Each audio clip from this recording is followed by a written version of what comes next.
یہ مسلم شریف کے اندر اور دیگر کافی ساری حدیث طیبات میں یہ فرمانے علی شان ہے۔ حدیث پاک کا نمبر ہے 1610۔ بڑی سے بڑی مثال تو آگے رہ گئی نا۔ ہمارے پیارے نبی کریم صلی اللہ علیہ وآلہ وسلم نے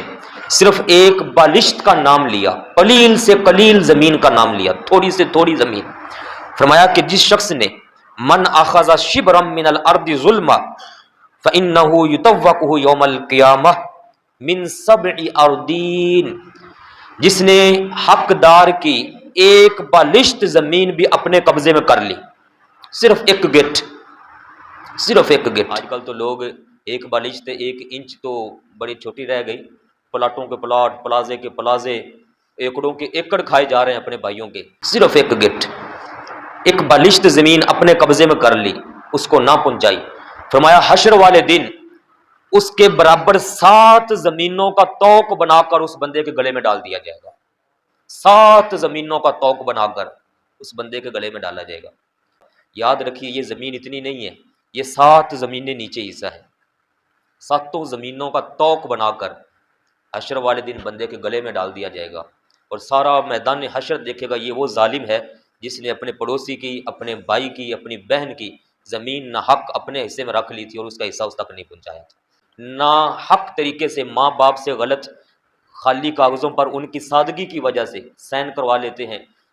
لکھا ہوا کچھ ہے بتا کچھ دیتے ہیں، دوسرے بھائیوں کا حق مار لیا، بہنوں کا حق مار لیا، ماں سے کہا کہ یہ تیرے لیے کسی اور چیز کے کاغذات ہیں، دوائی کے پیپر ہیں، یہ تیرا آپریشن کروانا ہے وغیرہ، اس طرح کی چیزیں لکھوا کر ماں سے سائن لے لیے، باپ سے سائن لے لیے،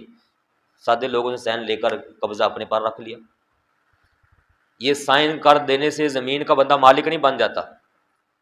میں آپ کو اس میں ایک ایسی حدیث پاک سناتا ہوں، عبرت ہی عبرت ہے۔ حقیقت میں حق کسی بندے کا ہے، اگر جج صاحب، قاضی، چیف جسٹس کے سامنے فیصلہ کروا لیا جائے کہ یہ حق اس کا نہیں ہے، یہ حق اس کا ہے، چرب زبانی کی جائے، دلائل غلط دیے جائیں، وکیل حضرات اس جج کا دماغ پھیر ڈالیں دلائل دے دے کر، یا اس کو کچھ پیسہ بھی لگا دیں، جیسے بھی کر لیں، تو جج کے غلط فیصلہ دے دینے سے یا اس سے غلط فیصلہ کروا لینے سے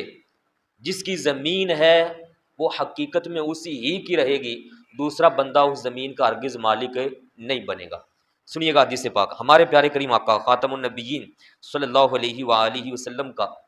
ایک بار یہ واقعہ پیش آیا، آپ کے سامنے زمین کا کیس آ گیا۔ نسائی شریف کی حدیث کا نمبر ہے 5424، دیگر کئی جگہ پر ہے یہ۔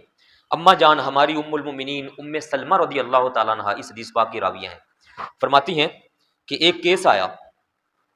جب دلائل کا آمنا سامنا ہوا تو ایک بندہ انتہائی تیز زبان، جس کو ہم اپنی لینگویج میں چرب زبان کہہ سکتے ہیں، اتنا فر فر بولنے والا،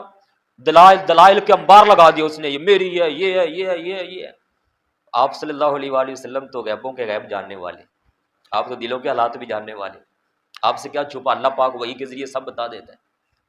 وہ جس کی زمین تھی حقیقت میں، وہ بیچارہ سادہ سا، وہ صرف اتنا بولے کہ حضور یا رسول اللہ صلی اللہ علیہ وسلم یہ زمین میری ہے، یہ میری ہے، اور وہ دلائل دینے میں جناب بڑا تیز بولتا جائے، میری ہے، میری ہے، یہ وہ گھما دے گا، باتوں کو گھمائے، زبان کو چہرے کے سٹائل بنائے۔ آپ صلی اللہ علیہ وآلہ وسلم نے اس وقت جو ارشاد فرمایا کہ اے تیز زبان سے بولنے والے، تیرے جیسا کوئی بھی ہو سن لو، اگر تم اس طرح سے بول کر فیصلہ اپنے حق میں بھی کروا لو گے، اگرچہ اپنے حق میں کروا لو گے، اور تمہیں بھی پتہ ہے کہ یہ زمین تمہاری نہیں ہے، تو پھر سن لو، میں اگر اللہ پاک کا نبی بھی تیرے حق میں فیصلہ کر دوں گا، فمن قضیت له من حق اخیہ شیئا، حقیقت میں وہ شے، وہ چیز اس کے بھائی کی ہے، تیری نہیں ہے، تو فرمایا فانما اقطع له قطعۃ من النار، فرمایا اگرچہ میں تیرے حق میں فیصلہ کر دوں تو یہ نہ گمان کرنا کہ وہ زمین تیری ہو گئی، بلکہ وہ جہنم کا ایک حصہ ہے جو تو لے کر اپنے گھر جا رہا ہوگا، وہ جہنم کا ٹکڑا ہوگا، آگ کا حصہ ہوگا جو اپنے ساتھ لے کر جائے گا، وہ زمین حقیقت میں تیری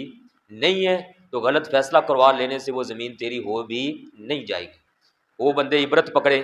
جنہوں نے اپنے بھائیوں کی، بہنوں کی زمینیں روک کر، ان کی جائیداد کے حصے روک کر، گھر کی وراثت کا حصہ روک کر ان کے حقوق کو روکا ہوا ہے، ان کو عبرت پکڑنی چاہیے۔